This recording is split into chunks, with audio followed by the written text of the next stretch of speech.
Hello everybody. So today I wanted to talk about first cars. What was your first car? Or truck? That was my case. My first vehicle was a 72 Ford F-150, I believe. I can't remember if it was 100 or 150. It was given to me by my grandfather, my dad's dad.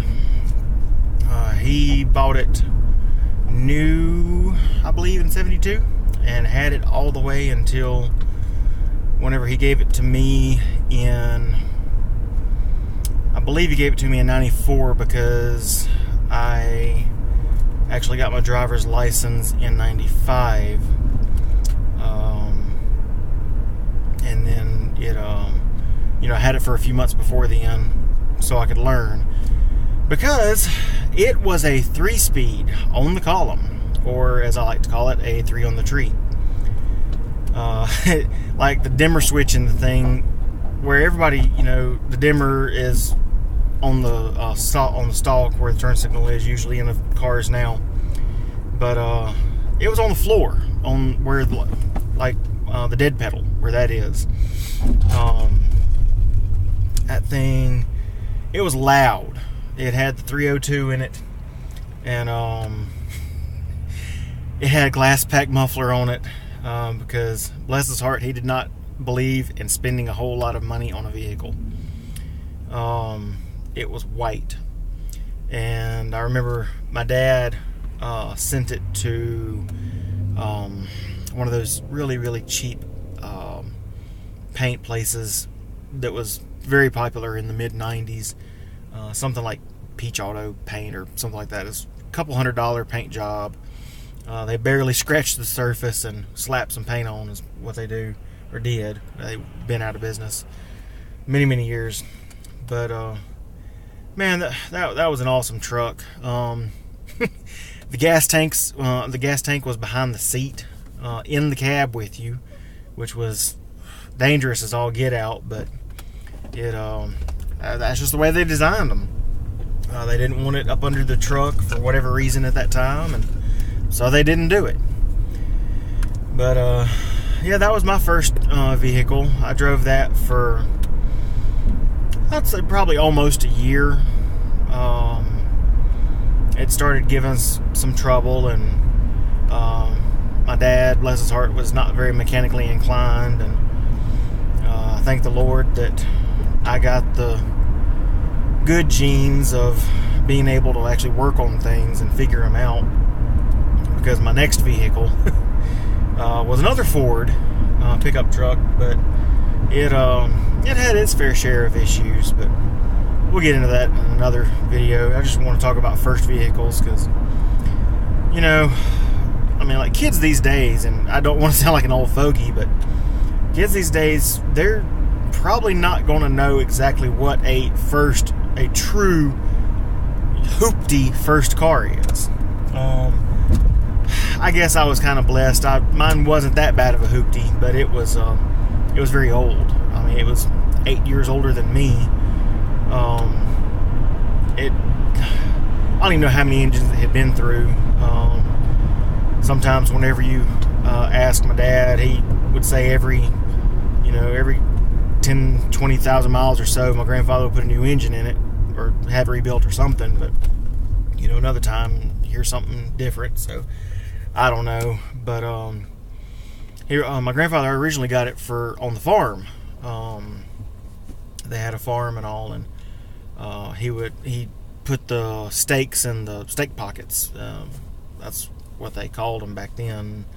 Trucks nowadays, you don't really see them that much. They have the smooth top rail of the bed. No more steak pockets. But my dad tells me about this one time whenever my grandfather was taking a cow to somewhere. I don't know if it was to be slaughtered or just bought it or something.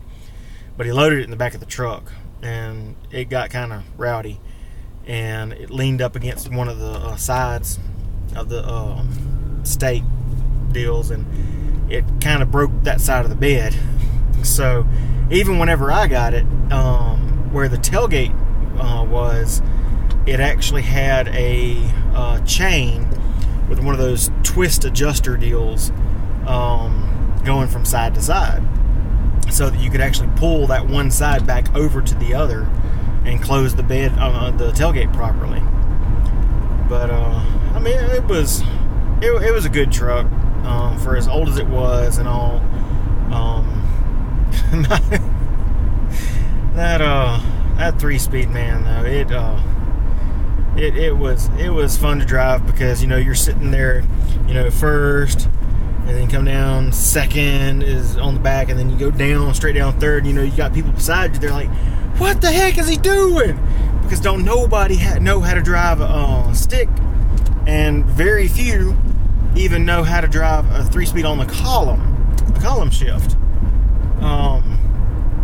But that was a fun truck. I remember this one time where the high school in the city where I live is, there used to be, before they built that, there used to be a go-kart racing track or something like that. There was something back there, and there was this huge mud pit. I don't know if it was made after that left or while they were building the high school or whatever, but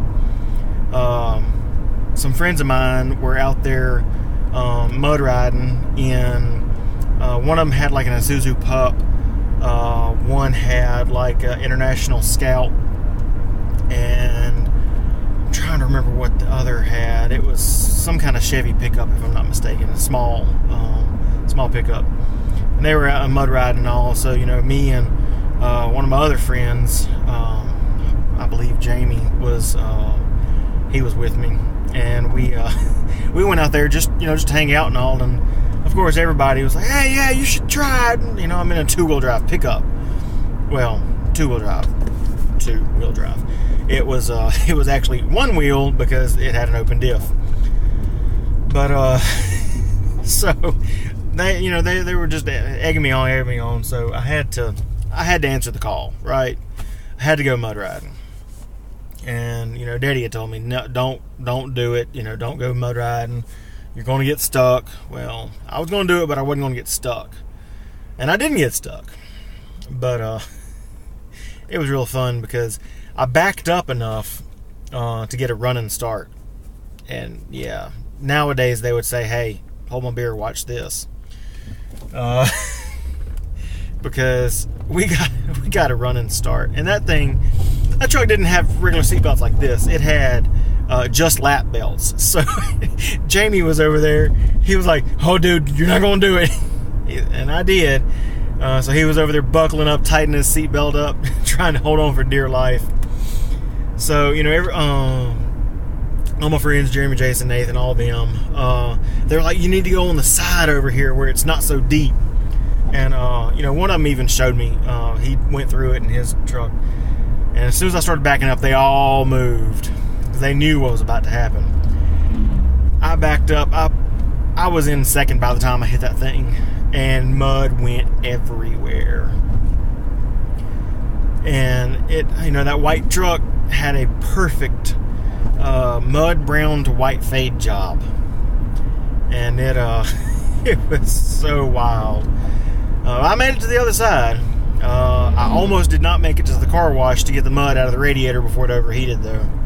So, yeah, that was a load of fun.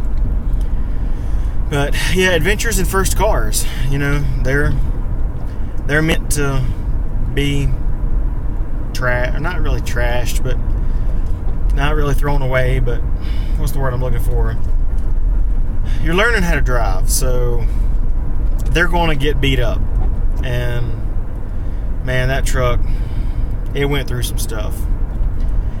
But, it got me to my next one, and we'll go over that one another day. But first cars, what was yours? Was it a turd? Was it awesome? For my brother, my baby brother, his first car was actually an MR2. That took some finagling with our mom. I was trying to talk her into it because he's like 9 years younger than me, so I'm grown and everything by the time he's driving and getting ready to drive, and so Sam, you owe me. Anyways, y'all have a good day, and if you like this, just give it a thumbs up. Hit that subscribe button. I'm going to try to do some more videos like this. Just some of my wild stories. Eventually, we'll get around to.